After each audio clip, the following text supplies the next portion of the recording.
देश की राजनीति में मुफ्त योजनाओं की होड़, नेताओं के फैसलों पर उठते सवाल और प्रशासनिक लापरवाही की बड़ी तस्वीर।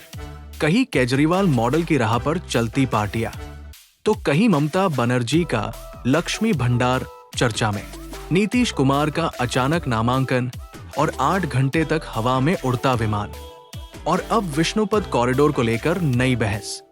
आखिर ये सब क्या है? सिस्टम की कमजोरी या राजनीति की रणनीति? देखिए न्यूज के लाइव के खास कार्यक्रम प्रसंग वश में वरिष्ठ पत्रकार रमेश शर्मा के साथ बड़ी चर्चा। प्रसंगवश में आप सभी का स्वागत है। प्रसंगवश में आज बात करेंगे ममता दीदी की, बात करेंगे वापस नीतीश बाबू की, बात करेंगे एयर इंडिया की, और साथ ही बात करेंगे हिंदुस्तान के एक सबसे बड़े तीर्थों में से एक तीर्थ है गया के बारे में भी। लेकिन शुरुआत करते हैं बंगाल से। बंगाल में चुनाव होने वाले हैं विधानसभा के, और जब चुनाव होते हैं विधानसभा के होते हों, पंचायतों के होते हों, या फिर स्वशासित संस्थाओं के, किसी भी संस्था के होते हैं, तो हर पार्टी मतदाताओं को लुभाने के लिए कोई न कोई अपना मैनिफेस्टो में ऐसा दावपेच लगाती है जिससे वोटों की खेंच अपनी तरफ हो जाए। हालांकि पिछले कुछ दिनों पहले ही सुप्रीम कोर्ट ने इस तरह की प्रवृत्ति पर आपत्ति जताई थी, एक टिप्पणी भी की थी कि यह एक तरह से सीधा मतदाताओं को प्रलोभित करने वाला होता है। लेकिन जब शुरुआत की थी अरविंद केजरीवाल ने दिल्ली में, जब पहली बार उन्होंने अपनी पार्टी के लिए मैनिफेस्टो जाहिर किया था, और धीरे धीरे बढ़ते फिर सभी पार्टियों ने, चाहे इसके लिए उसकी निंदा की हो, अरविंद केजरीवाल ने जो योजनाएं लागू की थी, जिसको बाद में रेवड़ी बांटने वाली बात कहा गया, तो उसकी कही गई, लेकिन अब वो कोई भी पार्टी उससे वंचित नहीं रही। तो अब दीदी भी पीछे क्यों रहेगी?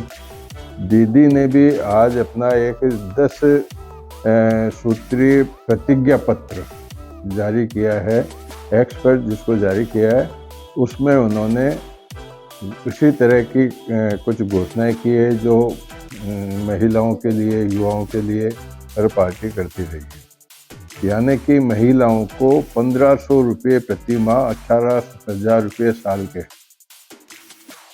उनको लक्ष्मी भंडार योजना, मतलब कोई लाडली बहना कर रहा है, कोई किसी तरह से, मतलब महिलाओं के लिए जो योजनाएं कर रहे हैं, तो लाडली बहना से शुरू हुई ये योजना अब लक्ष्मी भंडार योजना में बंगाल में ममता अगर जीतती है तो वो 18,000 रुपये प्रति वर्ष उन महिलाओं को भी देगी। साथ ही जो SC/ST की महिलाएं हैं उनको 1,700 रुपये महीने, यानी कि 20,400 रुपये साल के देगी। इसके साथ में युवा वर्ग को भी जेब खर्च के लिए पॉकेट मनी, तो नाम अलग अलग निकाल दो, लेकिन उसका मतलब तो वही है ना। कोई बेरोजगार भत्ता कहते हैं, कोई, लेकिन दीदी ने उसमें रखा है कि युवाओं के लिए पॉकेट मनी के लिए 1,500 रुपये महीने, यानी कि 18,000 रुपये उनको भी मिलेगी। साथ ही उन्होंने घोषणा की है कि बंगाल के अंदर कई, लगभग आधे दर्जन से ज़्यादा नए जिले बनाए जाएंगे तथा नई नगर पालिका परिषद भी बनाई जाएंगी। नगर पालिका परिषद बनाया जाना तो ठीक है, लेकिन जिस प्रकार से जो व्यक्तिगत रूप से लाभ पहुंचाने की बात है, वो सुप्रीम कोर्ट की टिप्पणी के बावजूद भी अगर इस तरह की बात सामने आती है, तो निश्चित रूप से भविष्य में इन सब चीज़ों पर रोक लगने की कोई संभावना नहीं दिखती है। अगर ममता पर आप रोक लगा दोगे तो दूसरी पार्टी पर भी लगेगी। तो इसलिए ये, अब क्या, सब भाई हैं, राजनीति में सब अपने आप को विरोध करने की स्थिति में भले लेके आ जाएं। जब ऐसा मुद्दा आता है कि जो हर पार्टी के लिए एक पर्याय बना हुआ रहता है या एक योजना पर्याय बनते रहती है, तो उसका कोई विरोध नहीं करेगा वो, बल्कि उसमें प्रतिस्पर्धा करेगा कि अमुक 1,500 दे रहा है तो मैं 1,800 दूँ, 1,800 दे रहा है तो 2,000। ठीक है, चलिए, कोई बात नहीं। बात करते हैं नीतीश बाबू की।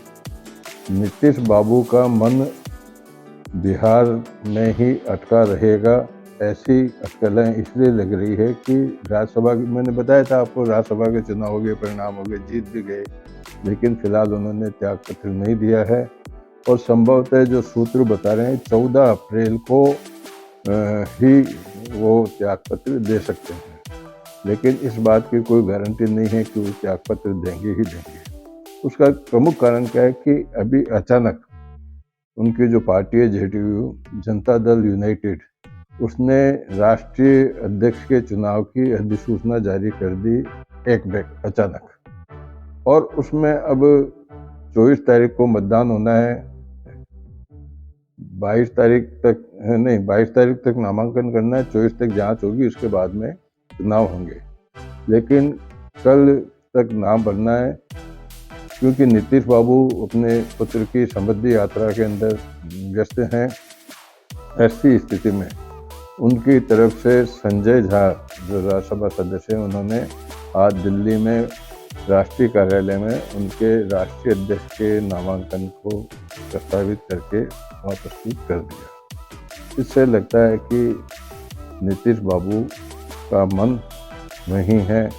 देखने वाली बात होगी कि वो आने वाले समय में किस तरह से क्या, क्योंकि उनकी पार्टी के लोग भी चाहते हैं ना कि नीतीश बाबू बिहार नहीं छोड़े, तो वो अपने जो समर्थक हैं या जो उनकी पार्टी के समर्थक हैं, जो उनको चाहने वाले हैं, उनको वो नाराज़ भी नहीं कर सकते।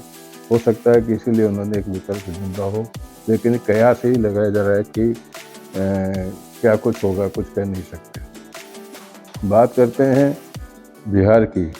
बिहार में गया जो एक स्थान है, काफ़ी महत्वपूर्ण स्थान है, जो हिंदुस्तान में सबसे बड़ा जो पितरों का, जो उनके पितरों, जो जिनके भी पितृ होते हैं, उनके मोक्ष के लिए सबसे बड़ा उपयुक्त और सनातन के अनुसार वो बड़ा गया जी का स्थान है, जहाँ विष्णुपद मंदिर है।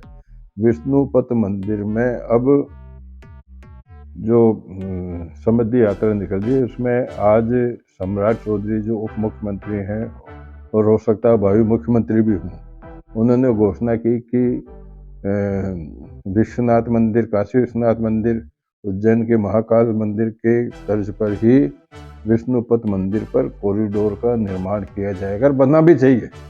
मैं खुद कई बार गया हूँ, गया में रहने का भी मुझे मौका मिला है।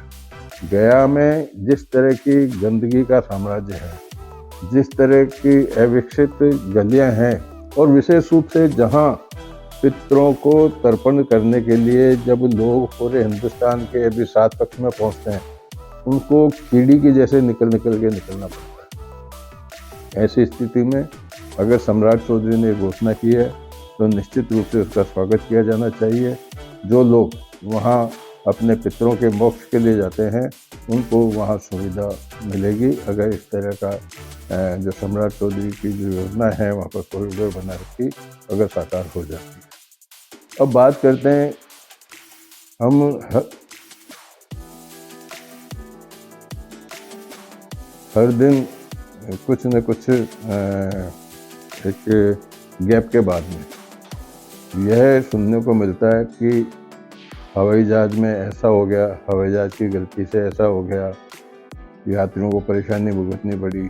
तो इस तरह की एक बहुत बड़ी गलती आज और हो गई। एयर इंडिया का एक विमान जाता है कनाडा में।